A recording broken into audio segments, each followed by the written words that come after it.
এলে আমার কুচি মনাটা, কি করছো সোনা? এই এখনই ঘুম থেকে উঠলাম বেবি।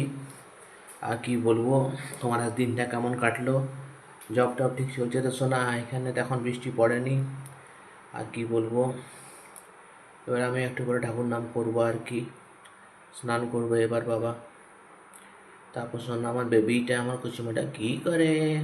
এটা কিস দাও, কিস দাও দাও। এই যে আমার সোনাটা, আমার কুচিমোনাটা। আজকাল দেরি হয়ে যাচ্ছে, ঘুম থেকে উঠতে দেরি হয়ে যাচ্ছে। যাই হোক সোনা, তারপর তোমার আজ দিনটা কেমন কাটলো? তোমার শরীর ঠিকঠাক আছে তো সোনা? হনুমানজি তোমাকে ভালোই রাখবে, তুমি সেই নিয়ে তুমি কোনো চিন্তা করো না।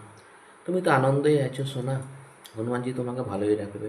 লোকনাথ বাবা, ভোলা বাবা তোমাকে ভালোই রাখবে। যদি আশেপাশে কোনো শিব ঠাকুরের মন্দির থাকে তো মাঝে মধ্যে যাবে, জল টল না পড়লে একটু ধূপ দেখিয়ে আসবে মাঝে মধ্যে, বলছি রোজ বলছি না, মাঝে মধ্যে যখন তোমার সময় হবে। যদি কোনো শিব ঠাকুরের মন্দির থাকে কি হনুমানজির মন্দির থাকে তো মাঝে মধ্যে সামনাসামনি যদি থাকে কোনো মন্দির, তো তুমি একটা ধূপ দেখিয়ে আসবে। রোজ বলছি না, রোজ তো ধূপ দেখাও, তাও যদি মাঝে মধ্যে যদি কোনো হনুমানজির মন্দির যাও কি ভোলা বাবার মন্দির যাও তো একটু ধূপ দেখিয়ে আসবে। রাতে মেসেজ করবো সোনা, ঠিক আছে? এবার আমিও স্নান টান করবো। I love you. এই আমার কুচি মোনাটা।